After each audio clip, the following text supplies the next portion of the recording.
Welcome, welcome, welcome! My hiatus is officially over. If you didn't know, I was on a break because I brought my second little human into the world 5 months ago. She is healthy, beautiful, and perfect, just like her mama. I took the time I needed to adjust to being a mom of 2. I praise schedules a lot, and while I'm not great with them, they have been beneficial in getting back into the rhythm of things. That being said, I do have some news about the progress of my novel. I'm stubborn as shit, so when I was told that having my baby and debuting my novel in the same year was a tad ambitious, I was like, I got this. As it turns out, having a newborn was still a major adjustment, even with prior experience and a lot of support. It took a long time for me to come to terms with this, but my novel will now be debuting in fall of 2020. With that shared, I was tagged by the lovely Jasmine to do the Authortube pick-me-up tag. Her newest novel, Fairy Tales and Space Dreams, is now available, so obviously get your copy. This tag was originally created by the awesome Tebuggy, so check down below for the questions and the links for both their videos, and keep watching for mine. Number 1. Talk about the friends you've made through writing. The only friends I've made through writing are online. Granted, last year was my first time going to meetups for Nano, and I met really awesome people, but I was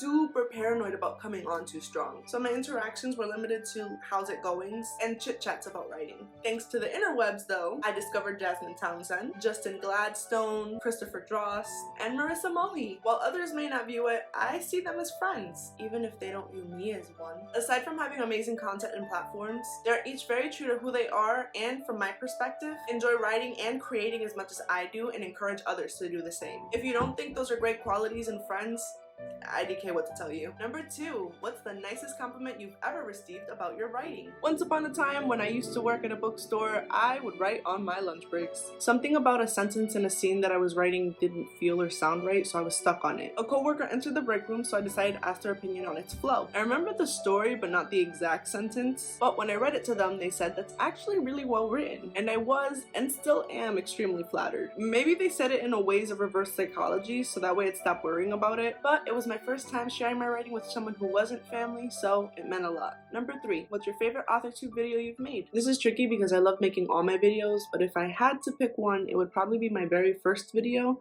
5 Signs You Really Are a Writer. I was extremely nervous to do Authortube because I was hit with imposter syndrome. I was scared I wouldn't be seen or considered a writer because my achievements weren't grand, but I realized if I was going through this, someone else was too. So I made my first video to help you understand and figure out if you really are a writer. And you are, even on the days you feel you're not. Number 4, when or why did you fall in love with writing? The short answer to this question is when I was a kid. Maybe 8 years old. That's a serious guess because I'm not sure. But I've always loved reading and getting lost in stories. And I remember always being excited to do writing assignments. Eventually I got into fan fiction, which was a lot of fun. And right around the end of elementary school and the start of middle school, I started writing my own fan fiction stories. Writing has always been a critical part of my life, but it wasn't until after I had my son that I realized it's always been my passion. And I'm so grateful to my little family for always being so supportive. Number 5, what's your favorite thing you've ever written? It would have to be a scene that I wrote in a creative writing class for a novel that I'm holding off on writing. It's a sci-fi fantasy, and I only learned in about the last 5 years that I really love that genre. But I feel I haven't read enough sci-fi fantasy to write a novel of my own yet. Without giving too much away, the scene's about one of my many characters and the choice she has to make as a child that will both change and end her life.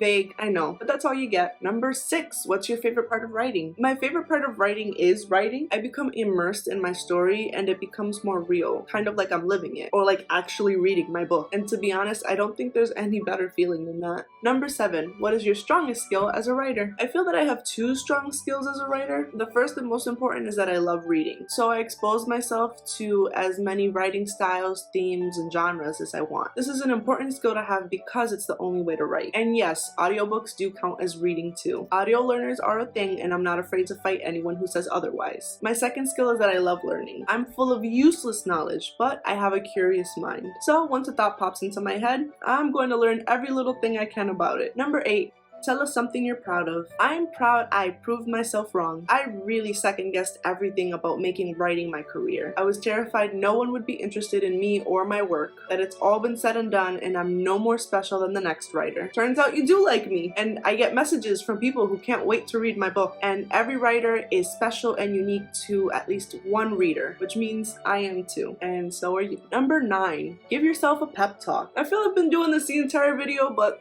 I can do more. Alright, let's do this. You're bummed because you have to extend the timeline for your novel, but it's okay. because you're working hard to make it the best it can be. Rushing only makes you feel worse and guilty for not taking your time, because then you're picking out flaws instead of enjoying the awesome thing you created. And when you love it, everyone else will too. So be kinder to yourself and don't be afraid to take things one step at a time. You had another little human. You're allowed to be easy on yourself. There's no such thing as a super mom, so don't force yourself to be one. Number 10. Tag people. Okay, so it doesn't say there's a limit, so I'm tagging these peeps: Rob Castillo, Joey Paul, and you. Are you on the fence about doing Authortube? Well, I'm challenging you to do your first video. The questions are down in the description, so feel free to snag those. And remember to give this video a thumbs up because you liked it. Subscribe to my channel for past and future content. Turn on your notifications so you never miss an update. And follow me on social media. As always, thanks for watching, writers. Until next time.